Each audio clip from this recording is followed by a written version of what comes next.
You've probably seen it: crystals for clarity, incense for peace, courses that promise to unlock your divine energy. But what if I told you that this multi-billion-dollar spiritual marketplace might be leading us further away from true healing, not closer? Welcome to today's deep dive: the dangers of spiritual misalignment and consumerism. This isn't about shaming, but about awakening. Because some of what we are calling spiritual might be spiritual distraction. We live in an era where you can subscribe to monthly incense boxes, download an app to upgrade your frequency, and attend $1,000 weekend retreats to realign your chakras.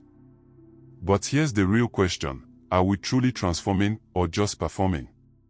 Welcome to the age of spiritual consumerism, a glossy, well-marketed world where the sacred has been neatly packaged, priced, and pushed to us like any other lifestyle trend. Spiritual consumerism is the pursuit of inner fulfillment through outer purchases, the belief that we can buy our way into enlightenment, healing, or peace. It's when spiritual growth becomes transactional, not transformational. Instead of engaging in long, hard, often painful inner work, we reach for quick-fix products. Instead of surrendering to spiritual processes, we scroll, swipe, and shop for spiritual aesthetics.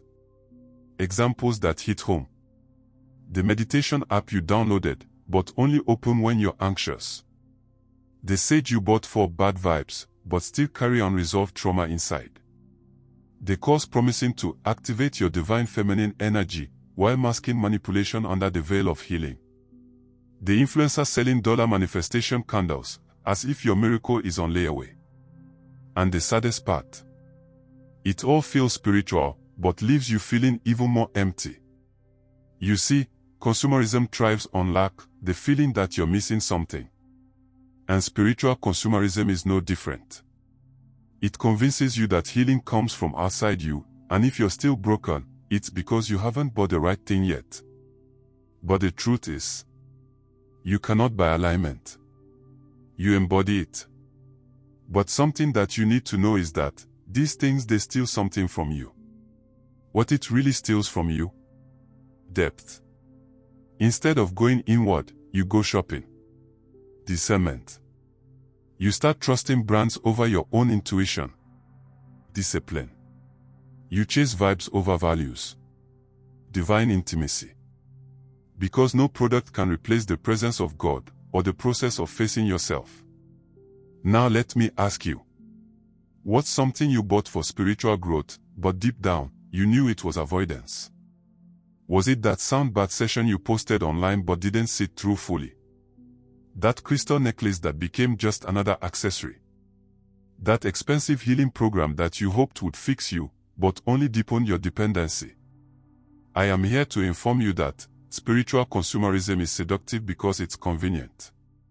But convenience is not the same as connection. Real healing is inconvenient. Real growth is messy. Real transformation is uncomfortable. But it's free. And it's within you. Don't trade your soul for something you can unbox on Instagram.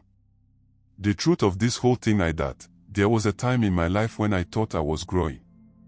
I looked like I was glowing. My altar was picture perfect.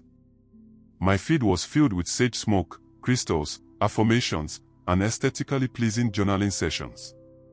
People messaged me for advice. Some even called me a deep. But if I'm honest, I was the most spiritually disconnected I had ever been. I wasn't aligned.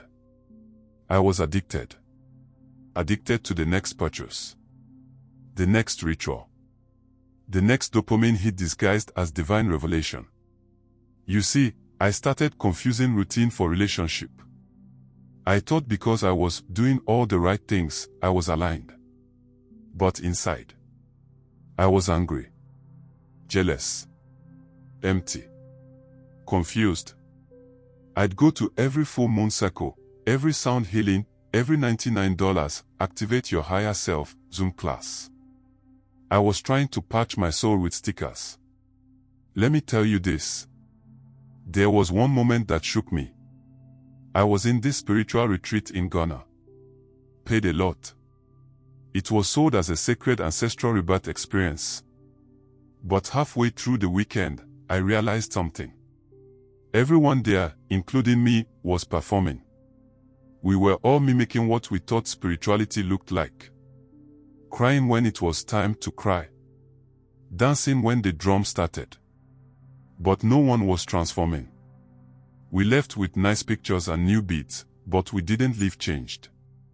That's when it hit me, I was spiritually misaligned. You see, misalignment doesn't always look like sin.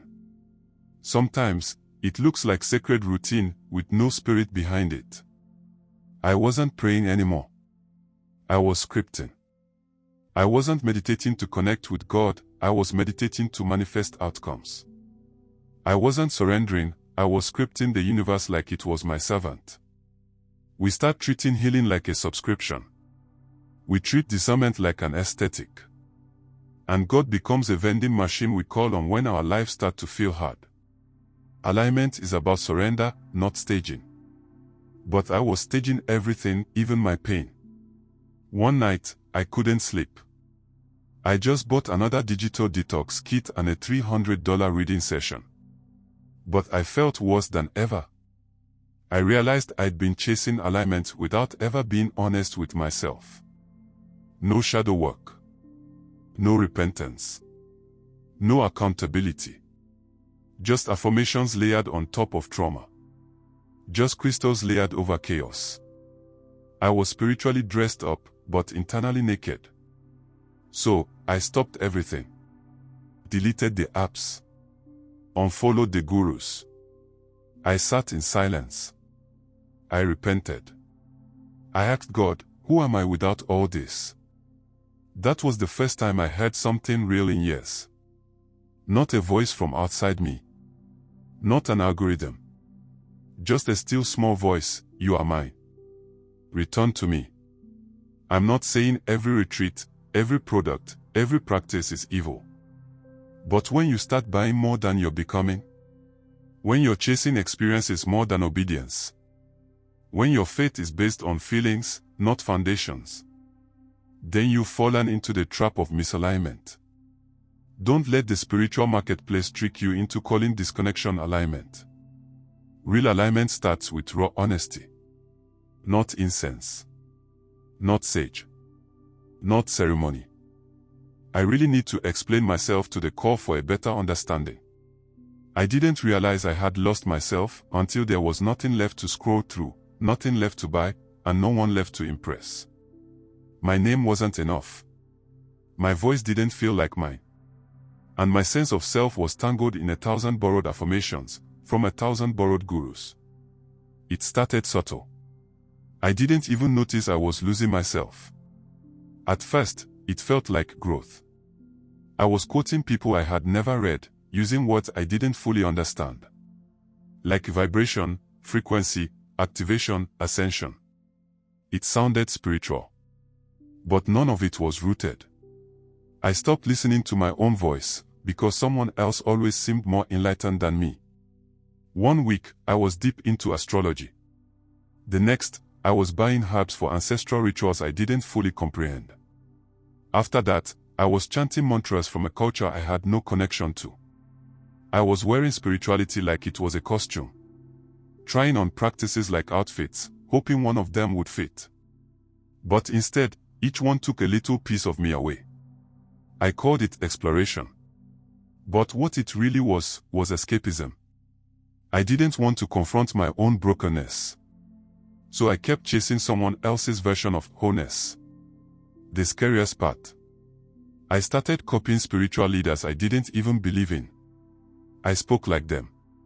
Posed like them. Posted my routines, my rituals, my reflections, even when I was falling apart. I thought if I looked aligned, maybe I would finally feel aligned. But it never came. No candle. No crystal. No coach. Could help me reclaim the identity I had traded in for likes, claps, and fake peace. The disturbing truth is that I didn't know I was in bondage. Because the chains looked like enlightenment. My pain was real, but I was masking it with soft aesthetics. And I was addicted to the appearance of peace. They don't tell you that spiritual consumerism creates dependence. You always need the next activation, the next kit, the next insight from your mentor. It doesn't empower you. It enslaves you to systems dressed up as sacred. You see, it all came crashing down the day I was asked to lead a virtual session on inner alignment. Me, the one still crying in the bathroom every night. Still angry at my parents. Still running from God. Still broken. Still lost. That's when I broke. I realized I had become a brand, but not a believer. I had become a product, but not a person. You see, I got to a place of healing. But it wasn't another journal, or another detox, or another $1 soul unlock class.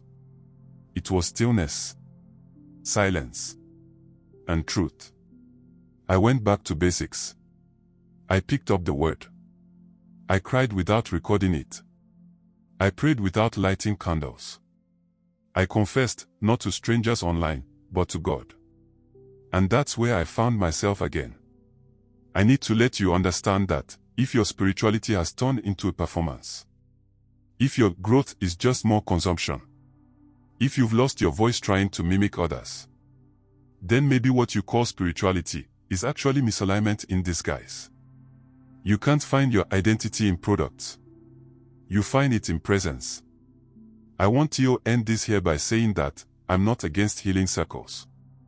I'm not saying all retreats are evil. But if they become your God, if they become your crutch, then you're not growing, you're just spending. Let my mistake be your lesson. Because what you're looking for isn't out there. It's within you. It always was. And it is only God that can guide you achieve. It's time we ask ourselves, are we truly growing? Or just spiritually shopping? You don't need to buy your connection to God. You don't need to subscribe to the latest spiritual trend. You are already worthy. You are already seen. If this confession touched you, share it with someone else who might be searching for peace in all the wrong places. Let's stop outsourcing our spirituality and come back to the source. Subscribe to this channel for more real, raw stories and spiritual awakening content. Leave a comment and tell us your own experience with spiritual consumerism. Like this video if it gave you something to reflect on. And remember, you don't buy alignment. You embody it.